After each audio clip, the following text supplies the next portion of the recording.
Добро вечер, вие слушате радио Канал 103. Ова е емисијата Дансе Макабре со своето 460-то издание. Вечерва ќе ви говорам за еден лик кој од почетокот на емисијата бил заедно со Дансе Макабре и до ден денес, е еден од најлојалните слушатели на оваа емисија, која ги покрива мрачните домени на уметноста, кои него го интересираат и впрочем Дансе Макабре, односно Тотен танц е називот на една од неговите авантури, така што должен сум до ден денес да ги славам доживувањата на еден од најчитаните италијански стрипови на сите времиња, односно денес ќе ви говорам за Дилан Дог, но ќе започнам со овој преглед со засек во поновите итерации, затоа што настанува бран на промени во серијалот, кој сакам да биде евидентиран, што не само ќе го доближи овој стрип до светските текови, туку и ќе направи турбулентни промени пред се во раководството и во екипата која што ги работи епизодите, кои се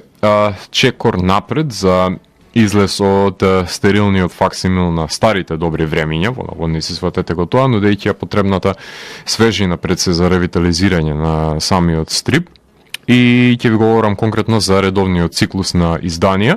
во Италија нумерирани од 330 до 339, кои беа објавени во периодот од 2014-2015 година, ако не ме лаже математиката, кои ние имавме можност да ги читаме под покровителство на Весели четвртак со нумеролошка назнака од 121 до 130 во нивните редовни изданија пред се.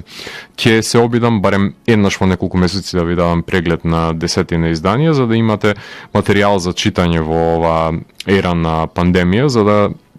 го фатиме пред се чекорот со најновите броеви кои што се појавуваат пред се во Србија и кои што може да ги реализираат италијанците во контекст додека се преведуваат преостанатите на Балканот, се разбира. Иако денес Marvel и DC се популарни стрип издавачи, нивните стрипови воопшто не ме допираат, затоа што ми се инфантилни и несодржајни, исто како и сите филмови кои што се произлезени од овие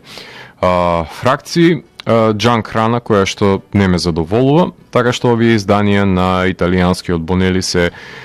лојални пред се кон хорор жанрот, секоја содржале на длабоко притаена социокритика која говорела за ништожноста на човекот, која што е универзална,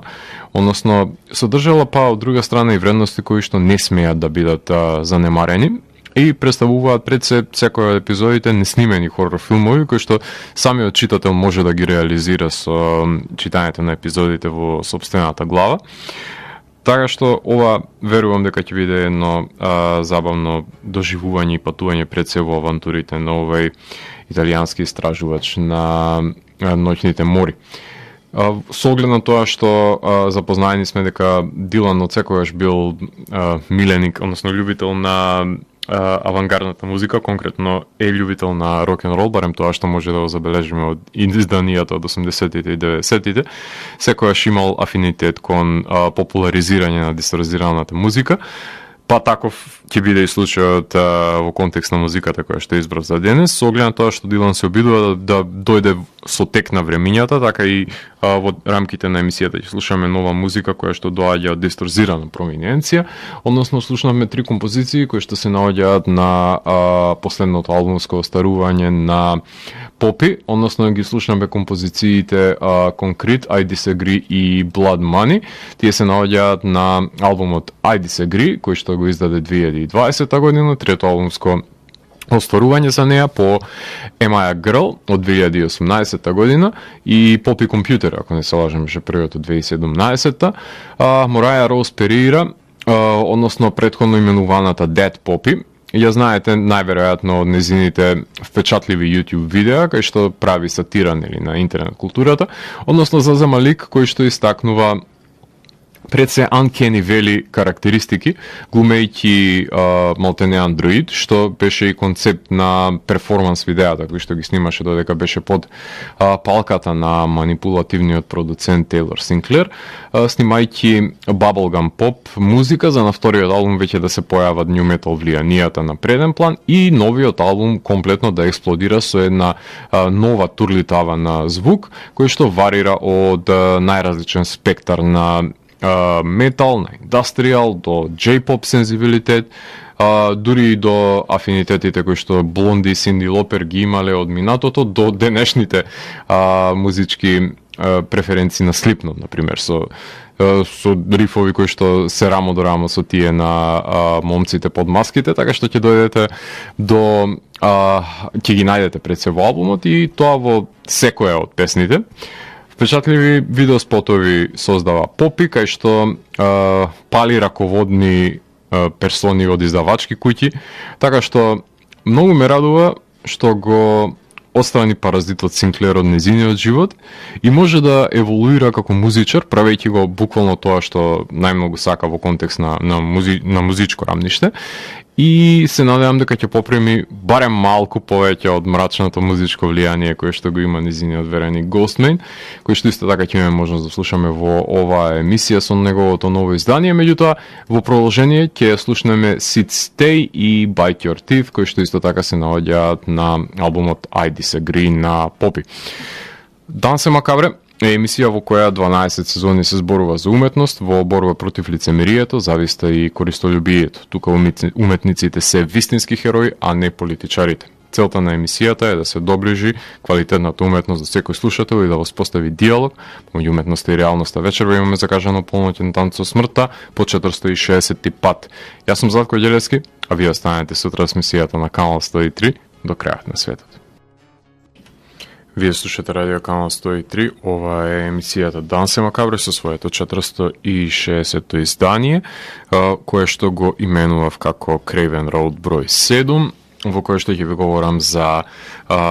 модерниот еволутивен тек на стрип серијалот за Dylan Dog. Најпрвин да направиме една значајна дистинкција со оглед на тоа што нема да ви говорам за изданијата од Златната серија и од Слободна Далмација со кои што израснале генерации во 90-тите, затоа што надолго и на широко се говорело во оваа емисија за вештините на создавачот на Дилан, односно за Тицијано Склави, и нема потреба да се навраќаме на сјајните времиња кога пастишите кои што се правеле во Дилан биле колку толку непреджвакани. За тие што не сте запознаени со серијалот, треба да знаете дека во кратки црти Дилан Дог е приватен детектив на ноќни мори кој што истражува надприродното и живее на улицата Craven Road број 7 во Лондон. И во секоја епизода презема случаи кои подразбираат соочување со надприродното, а при тоа наоѓа време да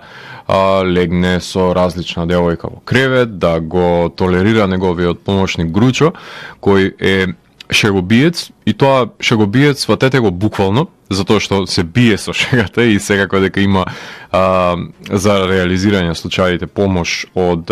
детективот Блок, со кој што се знаат уште од деновите кога работеле во Скотланд Јард, кој очајно сака да оди во пензија, што ќе му се случи, ќе му се оствари таа желба кај да е. Дилан има и деди ишус, и мами ишус, и врзан со ликовите на доктор Ксабарас и Моргана, има најразновидни фобии, кои што немам доволно време во емисијата за да ги набројам, и не сака да користи мобилен телефон, иако во идните изданија убеден сум дека ќе мора да биде во текст од трендовите. Исто така мораме да напоменеме дека е вегетаријанец, љубител на животни и е антибуржуј, што треба да се повлече. Горе-долу ова се основните карактеристики кои доколку ги запамтивте, може слободно да започнете со читање на некои од епизодите со Dylan Dog, заради тоа што се универзални и ќе ви бидат од помош за разглобување на сите случаи, заради тоа што Villain of the Week е принципот, односно Villain of the Month во дадената ситуација, со оглед на тоа што овие изданија излегуваат по едно месецот во Италија од 1986 година. А јас се одлучив да ви говорам за еден период во кој што настанува промена во раководството на серијалот, имено Рекиони доаѓа на чело во редакцијата, заменувајќи го неговиот претходник, кој колку што јас сум запознаен, повеќе фаворизираше соработници да му бидат автори кои му беа пријатели, кои нема баш некој си свеж поглед на проблематиката, туку се обидува да го да направат омаш на сето тоа што го работеле Склави и Кјавероти од минатото, одржувајќи го тој статус кво на стрипот, додека стрип сцената нели одеше напред во светот и се случуваа чуда во боја. Дилан беше закотвен за тоа време во еден Groundhog Day на повторливи епизоди, но ниту им служеа тие на старите читатели, кои што знаеа дека одамна се поминати тие славни денови, ниту пак привлекуваа нови со просечните епизоди кои што се создаваа. И на сцена доаѓа Рекиони, авторот на сега веќе култната Матер Морби, кој служи за пример за тоа како треба да изгледа Дилан во 21. век и успева да се избори за позиција во која ќе може да ги наметне неговите погледи на и предсеставови и да дојде неговиот новиот шериф, неговиот збор да биде последен на масата и да дојде новиот шериф во градот кој ќе успее да го среди овој дел од италијанскиот Бонели. Понатаму ќе биде заменет и поп-арт стилот на Анджело Стано, кој што го гледаме кон залезот на неговиот ангажман со акварелите на Каванаџо, така што и насловната ќе претрпи иновативни промени во овој преглед и ќе ја забележиме првата жртва од старата гарда која што треба да падне, нели, за да се случат промените, а цртежите на Каванаџо се уште нема да ги нема да ги добиеме барем во овие 10 епизоди за кои што ќе ви говорам. Меѓутоа ќе се случи и неговиот ангажман во скоро време, така што се надевам дека во текот на оваа сезона ќе можам да ви говорам и за неговите цртежи. Сега за сега Стано ќе не дружи на насловните страници, а првата епизода за која што ќе ви говорам е 121-та во Весели четврток, именувана како Предивно створење. Текстот го пишува Джанкарло Марцано, а цртажот е на Марко Николи, 330-тиот број во Италија, а во Србија е издаден во 2017 година. Насловот на оригиналот е Ла Магнифика креатура.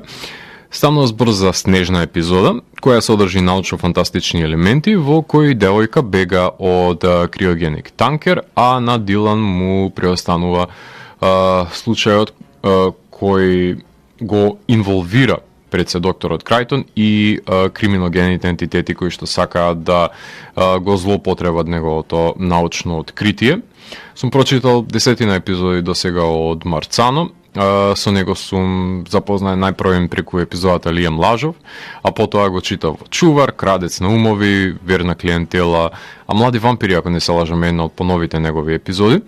И за мој вкус овој автор нема доволно радикални или воопшто крвави сцени и ситуации во неговите епизоди. Тука, например, се потпира на научно-фантастични концепти од една страна и вампири од друга.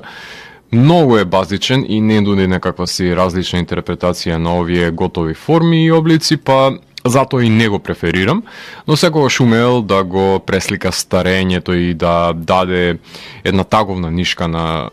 случаите на Дилан, што во оваа епизода го поврзува Дилан со ненаоѓањето на местото во светот во кое што е фрлена девојката која што е пронаоѓа, значи уште едно отфрлена маргиналка пред и самата нели да исчезне од него и да го остави препуштен на самотијата. Една просечна епизода во секој поглед, штура на хорор елементи, но богата на сентимент, како и цртеж пред се на Николи, кој го искористува снегот на страниците да ги надополни со белина нели на позадините, која постепено добива на збогатена композиција кон крајот на стрипот. Тој е цртач кој уште си го бара стилот, од тоа што сум го погледнал барем од него, е вешт прецртувач, но се надевам дека во иднина може би ќе изненади со неговата игра со контрастот и истакнување пред се на белината, што гледам во овој број дека му е доста силна страна. 27 од 10 би ја оценил оваа епизода ако би ја вреднувал воопшто. 122-то издание е насловено како Смрт ни е доволна. Текстот е на Джовани Ди Грегорио, а цртежот е на Джанлука и Раул Честаро. 331 број во Италија, именуван како Ла Морте нон баста, епизода во која смртта, односно прикажана како Грим Рипер, решава да се и поигра со живите, пушта оглас за работа и ги оживува свежо мртвите, кои ги продолжуваат нивните одмазди на земјата и убиваат други жртви, што па создава општ хаос во Лондон и Дилан мора да дојде до дното на ова реанимирање на мртвите. Има голема разлика во пристапот на ова и претходната епизода, на квалитативно ниво пред се, а тоа се должи на Ди Грегорио, кој сум го читал во 15 на епизоди, автор кој е игрив, секогаш умее да го измачи Дилан. Има повеќе текст од колку што му е потребно понекогаш, но секогаш во последните 5 страници го резолвира случајот во старошколски манир, нели? Со приложувајќи го пресвртот од негде никаде го вади. Со него се запозна во епизодата со број 63, се извинувам, потоа во Господар Мува, во Поздрав из Мунлајта, Последни бесмртници, Принудни рад, Бегуница, се извинувам, и последната, ако не се лажам, беше и Биди Ува Флеш, односно 120-та епизода е тоа. Новата епизода нема кој знае колку добро развиен конфликт со оглед на појавувањето на смртта на крајот и обелоденувањето на незините цели, што дава една меланхолична нишка во која се врзуваат спомените на Дилан, кои ќе ги проголта пред се заборавот, станувајќи отисоци на времето, вклучувајќи ја и неговата почината вереница заедно со нив. Близначите Честаро се цртачи од Неопил, кој што цртал вибрантно, со сенки и набори во облеката на ликовите, со нијансирање во контрастот на самата сценографија и ликовите, значи, што им дава уникатен изглед на сцените, богати со крвопролевање од за удари од секири во глави до прегаздени ликови со смачкани глави. Се надевам дека во иднина ќе гледам како овие цртачи работат на повеќе епизоди поинспиративни. Сега за сега ова е издание кое што може да го словиме како 8 од 10. Дилан Дог 123, осуѓен на земју. Стана збор за текст на Джузепе Денардо и црташ на Лука де Луомо, 332 број во Италија, Дестинато ала Тера, епизода за алчноста и љубомората на богаташите, кои го воведуваат Дилан во култистички ритуал, воден од жени во ѓулавки. Во оваа епизода Дилан се сретнува со смртта во една сцена, додека е нападнато од халуцинации и неговото тело се завршува мртовечница со побелена коса.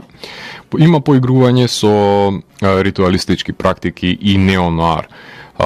Поджанрот што може да биде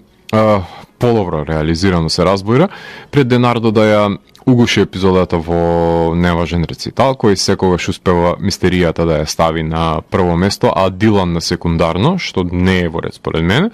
Секогаш во неговите епизоди е ефемерен Дилан, се приклучува на действието само кога треба да се реши, нема некаков си позначителен удел во разработката на неговиот лик и со Денардо се запозна во епизодата Професионалци и негови се превртена пирамида и храмот на вториот живот, кој бе издаден од македонскиот издавач М-Комикс. Потоа Пали куќа и Неумрети за 24 часа се негови, како и последната епизода која што сум ја читал, Богиња мајка. Тој и во оваа епизода вметна на природни елементи поврзани со ритуална жртва и култисти, за кои што очигледно дека обожува да пишува. Делуомо, па од друга страна е цртач од старата гарда, кој во минатото важеше дека го оживотворува цртажот со наплив на крв и убиство, посебно во Убијци и месечарите, а во оваа епизода демонстрира дека се уште умее да црта, овој поддржајќи се до еднобојни црни позадини во кои што понираат ликовите, прикажувајќи влез на глушец во уста и вадење на срце, но за денешните стандарди неговата некогашна иновативност делува застарена, затоа што се подпира пред се на кадрирањето од минатото. Бара освежување на конкретно неговиот пристап, затоа што оваа комбинаторика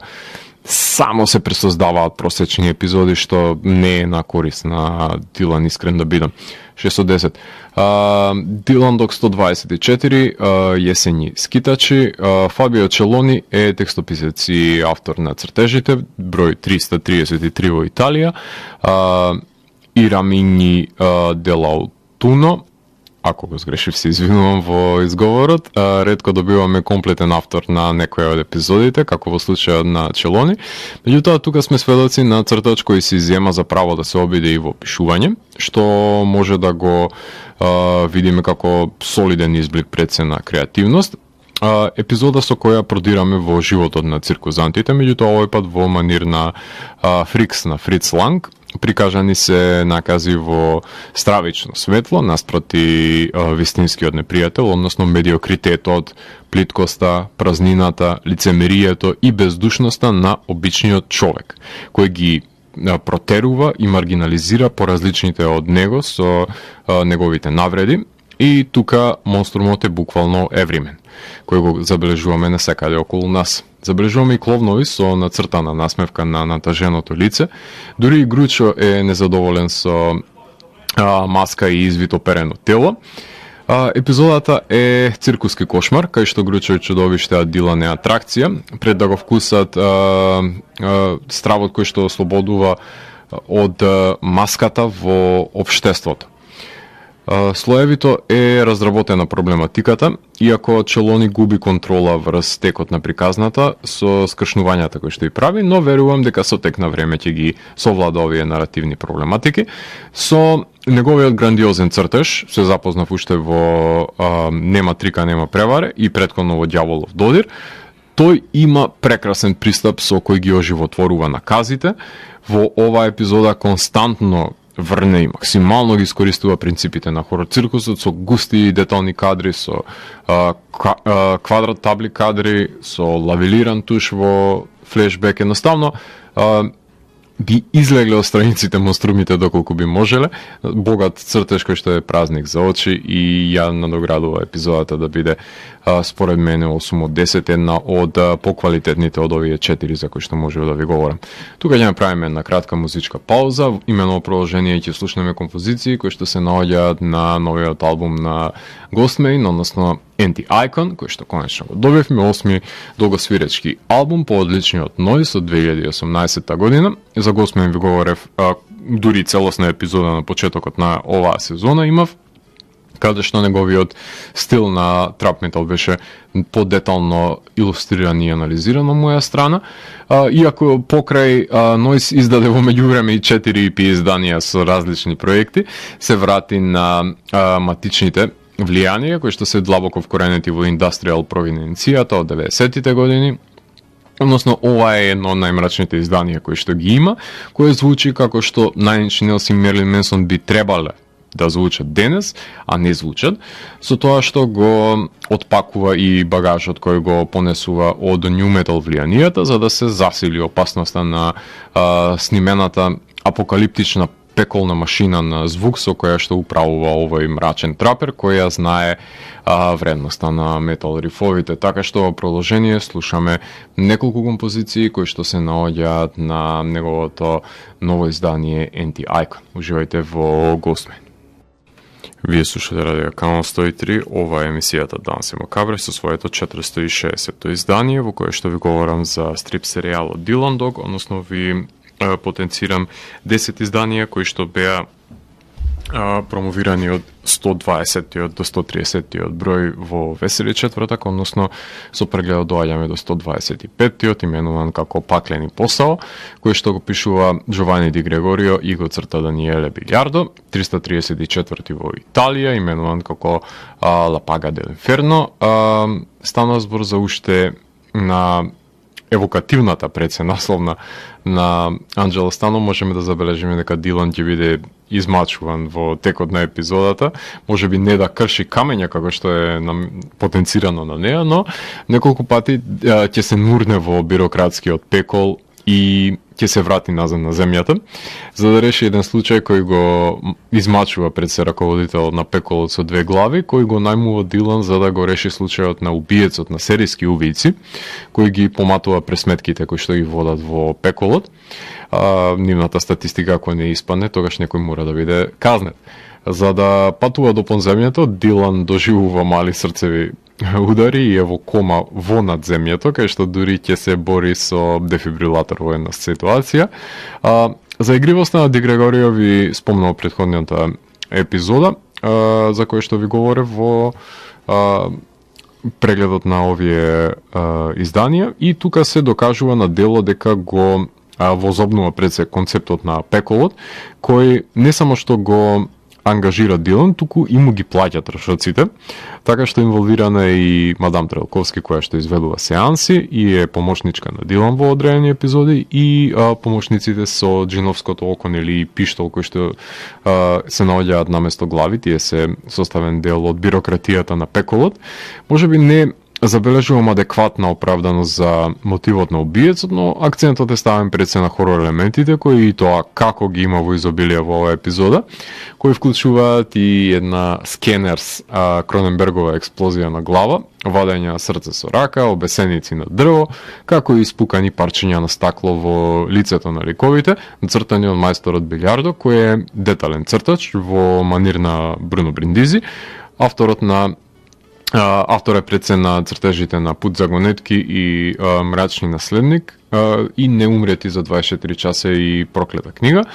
како и по нова епизода е Блеки, цртач кој што максимално ги искористува деталите за да ја демонстрира својата цртачка вештина со богати позадини и доловено движење низ кадрите, опасна комбинација на искусното и корисното, што треба да биде често повторена за да биде, нели, Ди Грегорио мотивиран за да напише нешто интригантно. Така што 8 од 10 според мене има паклени посао. 126-та епизода, именувано како Голгота, напишано од Джовани Гвалдони и нацртано од Паоло Мартинело. 335-та во Италија, Ил Калварио е италијанскиот назив. Гвалдони е човек кој што беше задолжен за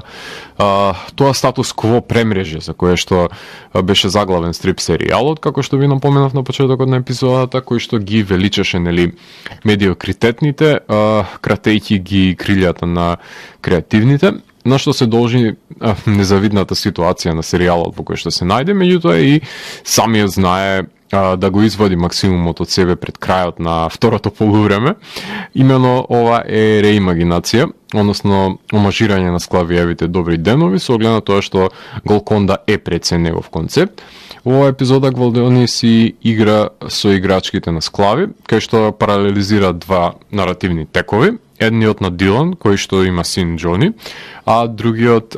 на сопруга која што тажи по киднапираниот син Томас. Интересно е да се погледне како Дилан го подучува неговиот син и како не годува на неговите навики и табиети, за во колизијата на овие два наративи да се изродат монструмите во болницата и да дознаеме дека Џони Фрик е само отворена конструкција на болката за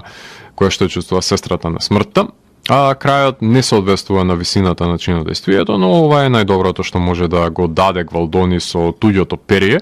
и неговиот досек мора да се почитува пред се. Гвалдони важи за Склавиев рециклатор, чија што фасцинација се криминалистичките аспекти пред се на Дилан, затоа и хорор елементите не се воопшто интегрирани во приказната и не знае што да прави, искрено бидам со нив. Го запозна во Обдукција, Углави убице, Музеј злочина, Патување без надеж, како и Блеки, од поновите просечни епизоди кои што ги има напишано. Тоа пак го мотивираше Мартинело да создаде вибрантен цртеж, кај што има константно црнобели оцртување на ликови и сценографија, знае да издвои монструми во квадрат табли. Некои од пресметките завршуваат надвор од квадратите, но уме и да го осамне Дилан во неми сцени, кај што се прикажува очај бол без ниту едно облаче да биде испишано, користи и лавелиран туш. Значи имаме еден интересен спој на текстописец и цртач, кои го даваат максимумот и соработуваат во најдоброто од нивните два светови. И затоа слободно може ова да ја поквалификувате како една од по-добрите соработки кои што се воспоставени, значи 8 од 10 ја оценувам јас, и последната епизода за која што ќе ви говорам во овој сегмент е 127-мицата, односно Гори вештице гори, како што евокативно го потенцира насловот кој што е реферирање на еден култен италијански хорор филм. Джузепе Денардо е текстописецот на ова, односно сценаристот на епизодата, а Габриеле Орниготи е цртачот, 336 издание, Бруција Стрега Бруција е италијанскиот назив. За Денардо ви говорев во претходниот сегмент, но овој пат се збогуваме со уште еден од текстописците на Старата гарда, кој што решава да каже збогум со серијалот преку концептот на палење на вештерки и одмаздата на жена која го има само својот збор да се одбрани пред клеветите кои што се дадени против неа. Набрзо оваа епизода се претвора во фентези препукување со магии, што само по себе може би е во ред за некој си друг стрип серијал, но не за во Дилан Дог, кај што фентези елементите се добре дојдени доколку влечат корен од некаква си бајковидна или митолошка кованица, но не во овај Хари Потеровски манир. Секако дека нема оправдување за однесувањето на свештениците, односно погубувачите на вештерките, но нема ни оправдување за една ваква невпечатлива реализација за клишетизираната тематика. Не е од помош ниту невпечатливиот цртеж на Орниготи, кој е недетален, карикатурален, со премногу непотребни црти, неинвентивен пристап има кој се темели на старошколскиот крут контраст кој се негувал можеби во 90-тите во серијалот, но денес нема место во 21. век. Затоа и ќе ги оквалификувам цртачите на авторите од минатиот и потентни создавачи со линии кои што наоѓаат место за нивните творби во овој век, затоа што имаат нешто ново нели да придонесат во серијалот, а Орниготи и Денардо буквално се изблици од минатото, без разлика што забележуваме крокодили во поплавени домови и кукли со заби. Иако го извадија Дилан од Лондон во овој рурален Гринхейвен, не направија некој си позначителен исчекор во риториката која што ја вметна, така што најмногу што можеме ова да го оценаме како 7 од 10 благодарение на одредени потфати кои што успешно ги реализира и Орниготи и Денардо, иако и тоа како ова е преценета оценка за нив, меѓутоа како едно завршување на одредена епоха, може би е најквалитетното што можат и двајцата да го понудат. Тука ќе направиме една кратка музичка пауза, имено преминуваме на бендови кои што издадоа овој месец нивен нов, односно се извинувам, јануари ги издадоа нивните нови албуми. Станува збор за новите албуми на Ектоморф и Нервоса. Новиот албум на Ектоморф е именуван како Reborn, 15-ти нивни долгосвиречки албум по Fury од 2018 година, еден од најпродуктивните унгарски бендови кои се оформени во 1993 година и немаат застој во нивната кариера, кои неретко се рефлектирани и реферирани како унгарска копија на Soulfly и Sepultura, со тоа што ромското потекло на вокалот е составен дел од борбата на бендот против расизмот и предрасудите кон малцинствата. Денес издаваат за Napalm Records и нивниот препознатлив стил го имаат избрусено и вадат албум по албум кој е копија на претходниот со никаков значаен исчекор, но исполнувајќи ги предвидените очекувања за звучењето на овој бенд, од кој што само вокалот е останат од првата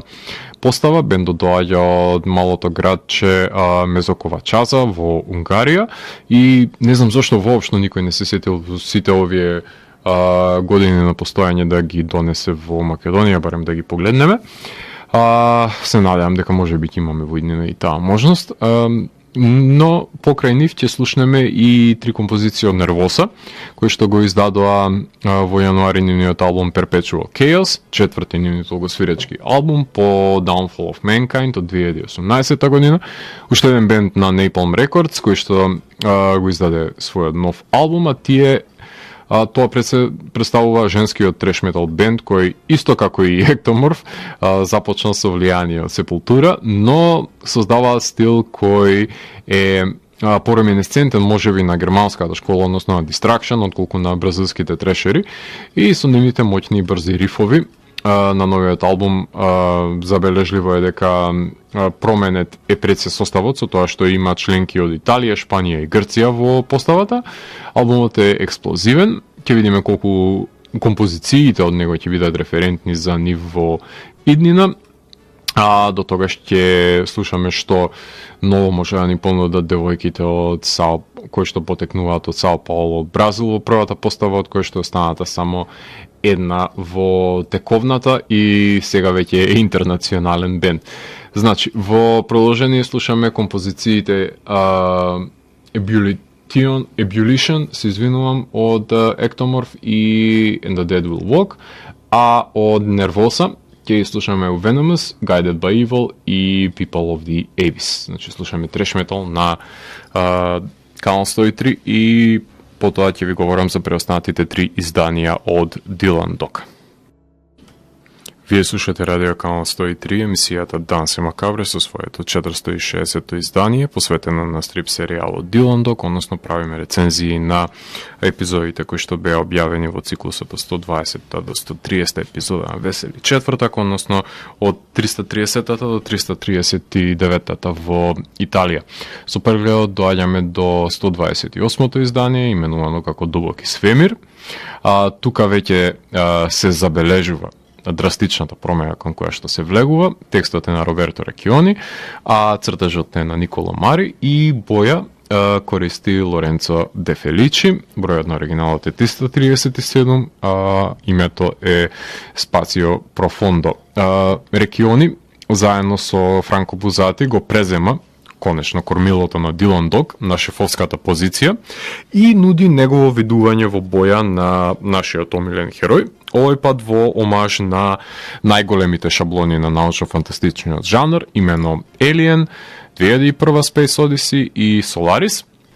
во ублажена форма се разбира на напоменатите наслови, но го става Дилан во позиција на екипаж на Вселенски брод во 2427 година, го прати Дилан во Вселена, како што знаеме кога еден долговечен серијал се прати во Вселена главниот лик, знаеме дека нема да испадне нешто добро од тоа. Джейсон Икс е првото име што ќе ви падне на памет. Меѓутоа, Дилан е спасен страна на квази трекери, ајде така ќе ги наречам, односно представува негов клон, тоест репликант на Дилан од минатото, најмен да го реши случајот за пронаоѓање на стариот вселенски брод. Екипажот е составен од репликанти кои што имаат по една особеност од неговите 5,5 сетила. Тоа значи дека ќе забележиме лебдење на мртви космонаути во Вселена, ќе видиме своевидна итерација на монструозна пред се форма на блок, со тоа што Гручо е во своевидно ѕврско издание кое што е многу слично од монструмите од The Thing на Carpenter, и забележуваме одгризување на раце и борба со монструми, и не можам да си објаснам како од сите можни цртачи кои што биле на располагање го имаат ангажирано фосилот Никола Мари, кој својата карикатуралност и импресионизам ги вметнува и во оваа епизода, која треба да биде колоризирана. Мари го запозна на Брег Зечева, Гробље наказа, Дейзи и Квин, Музеј злочина, Последна карта, Последни бесмртници, поново е неговото острово Треш, но во ниту една епизода не можам да го поднесам носот кој му го црта на лицето на Дилан, ме вади од кожа. Единствен аргумент за најмување да црта монструми е неговата пред се антиреалистична тенденција која што е поседува, но сметам дека не е неговиот стил доволно впечатлив за да го добие ова внимание, но секако дека бојата ги подобрува сите негови пропусти кои што ги има од цртажот, затоа што колористот ги прави позадините да бидат еднобојни и ги менува во зависност нели од ситуацијата во која што се затекнуваат ликовите, но се монохроматски. А со Рекиони се запознав во епизодата Формулар 38, кај што уште таму негуваше научно-фантастични елементи, но неговото култно дело останува да биде Матер Морби. Потоа ги работи Нови варвари и Гавранова пресуда, кој што сум ги читал од него, и не се плаши да го потенцира очигледното во готовите научно-фантастични концепции, но и да го наметне неговото јас врз приказната. Мари во минатото го работи нели во прикладна сепија во флешбек секвенците, но се надевам дека во иднина Рекиони ќе создаде негови вселенски авантури, наместо силно да се подпира нели на веќе годовите жанровски концепции, со надеж дека никогаш нема Мари да го ангажира пак. пријатен спектакл во боја и сега треба да се поработи нели и на авторството. 8 од 10 од мене. 129-тиот број, никад више инспекторе Блок, како што и самиот наслов може да заклучите. Станува збор за збогување со ликот на инспекторот Блок. Паола Барбато е сценаристката, а Бруно Бриндизи е цртачот. 338 издание, Мајпуи инспекторе Блок, кој што сака нека рече, но Паола Барбато е една од најдобрите писателки на Дилан, затоа што е негова најдобра мачителка. Таа не се плаши да му пркоси на склави, што значи дека е совршен избор да направи метатекстуална интервенција во пензионирањето на Блок во оваа епизода. Една од првите големи промени кои што се случуваат во серијалот. Барбато важи како лоша маневрирачка со Гручо, па затоа е најчесто на маргините, а во оваа епизода Дженкинс зазема поголем удел, станува збор за помошникот на Блок, уште еден полицаец кој што не е баш толку паметен за да биде вработен за таа позиција, но паралелната приказна, односно самиот случај кој што се обработува во епизодата за девојката која се обидува да се самоубие и не сака да заврши во креветот на Дилан, затоа што е недоумрена и е доста поневпечатлив можеби сегмент од приказната неговиот случај, посебно кога ќе се додадат и незначајните балкански криминалци во ова чинодействие. Меѓутоа, за Блок знаеме дека ја има загубено најпрви неговата сопруга, а потоа и синот низ годините и во придружба е од смртта во човечки лик, за да ја ублажи неговата депресија која што ја чувствува, но бидејќи како и секогаш на смртта и е досадно, низ улиците шетаат неумрени мртовци, прегазени, удавени, болниците се преплавени со нив, но во диалогот кој што води смртта со Дилан, дознаваме за значењето на Блок за неа, која сите ќе ги собере кога ќе и дојде време за нивно збирање на жетвата. Имаме навраќање на старите квалитети на епизодите, кои што се одржи ова пензионирање на Блок, кај што повеќе сум загрижен за тоа како Дилан, кој не само со Гручо ќе мора да се справува, туку и со Дженкинс во иднина, а тој не е баш некој си најбистар полицаец. Згора на тоа, отвора една епизода можни проблеми со новиот шеф на Скотланд Јард, кој што дефинитивно го мрази Дилан и најверојатно ќе дознаеме и зошто понатаму. Значи Нише Кореова во серијалот, кој што е нацртан од маестро Бриндизи, кој плени со неговиот препознатлив деталистички цртеж, кој беше иновативен во изминатата деценија, но и тој мора да покаже забис за да се носи со напливот на нови цртачи кои што доаѓаат во серијалот. Барбато секојаш зема клучни епизоди од серијалот и ги реализира со бравура, како двоецок Сабара си у име оца, потоа незине гробле наказа, последна карта,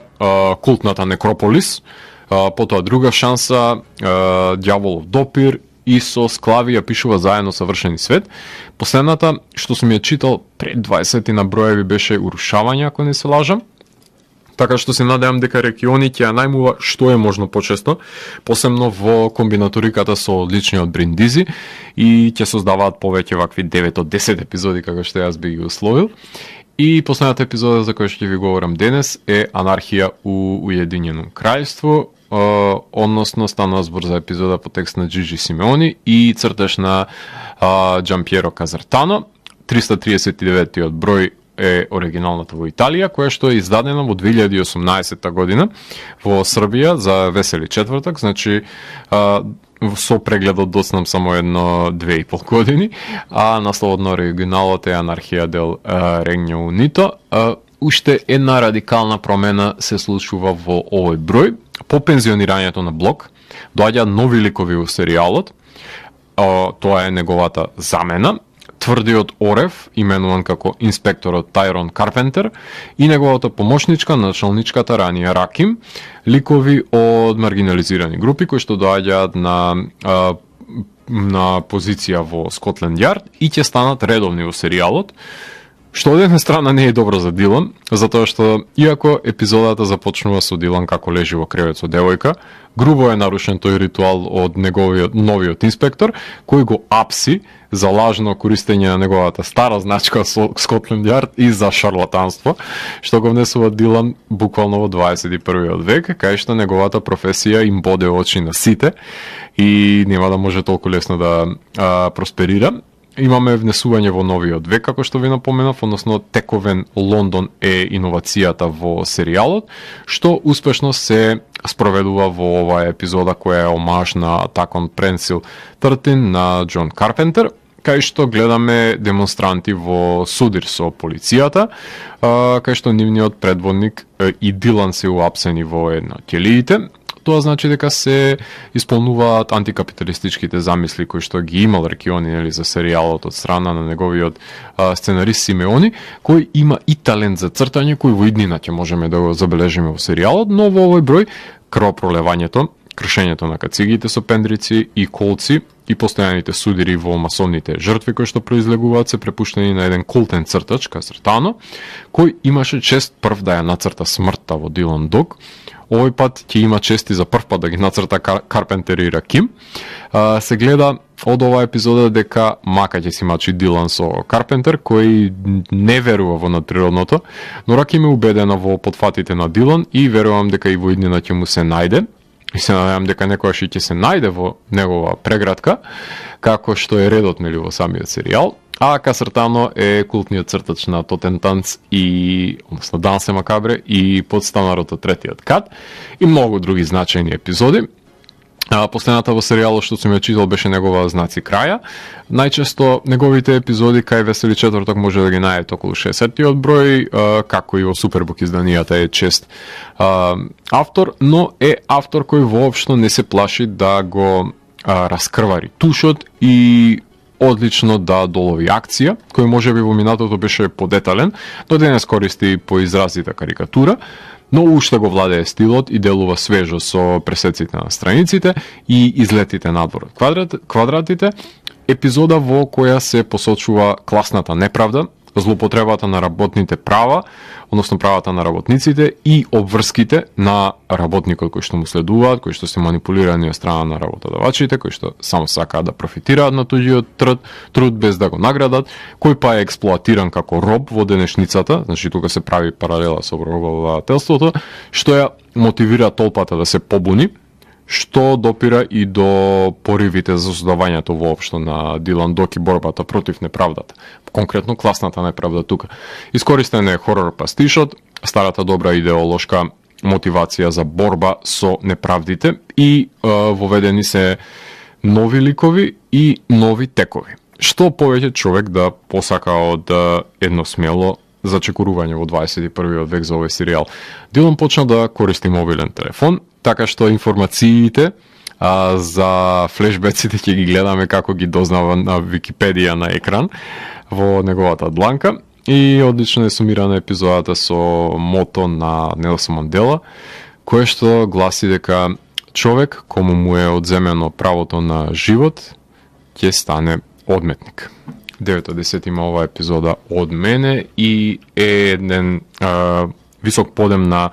серијалот во кон правата насока кон која што треба да се движи за наредните итерации, односно за новитетите кои што во иднина ќе следуваат од овој серијал и неговото доближување до 2021 година, ќе слушнете во некое ново издание кое што ќе биде именувано како Крейвен Роуд број 7, односно улицата на која што заседава сега барем заседава Дилан Дог. На крајот на емисијата ќе слушаме музика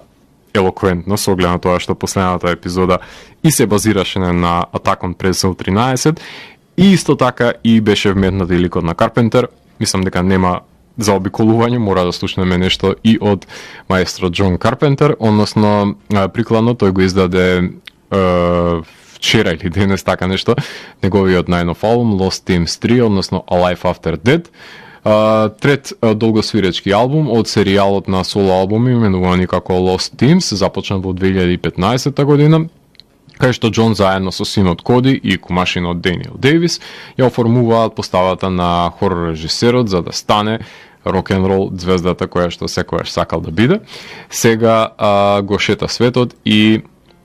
настапува со овој бенд, проектирајќи извадоци од неговите филмови во позадина на бината. Само уште некој да се сети да опокани да свири кај нас на турнеја, наместо да гледаме труење од турбо фолк и турбо поп икони на нашата сцена, би било се во ред. Карпентер е родоначалник на синтвейв и ретровейв стилот на филмското платно, кој што се рефлектира нели на неговите препознатливи клавиатури и повеќе од потребно е да го слушнеме како креативно се изразува на ова поле. Нека ни е жив и здрав Чичко Карпентер, кој наполни 73 години пред неколку недели. Да се изчекаме уште многу албуми од него, па и да застане некогаш зад камера. Не само да си свирка со неговите пријатели. Иако имаат голем број на стриповски изданија со Stormy Kingston, неговата сопруга, кој што ги реализираат и на друго поле. На сите полиња е активен, освен на тоа на кое што сите го препознаваме, односно зад камерата, така што се надеваме дека неговите ветувања дека има во вработка некои сценарија дека ќе ги реализира, а до тогаш ќе уживаме во звуците на неговото ново албумско сторување Lost Themes 3, односно Life After Dead, кое што имав можност да го преслушам. Вчера односно ја слушаме насловната тема Life After Dead, потоа ќе слушнеме Weeping Ghost и секако Dripping Blood како за крај на ова емисија. Јас сум Златко Ѓелевски и го затворам 460-тиот гримуар на Дансе Макабре и го враќам на полицата кај останатите изданија кои кријат тајните на универзумот. До наредното издание на Дансе Макабре, читајте Дилан Дог и плашете се. Чао!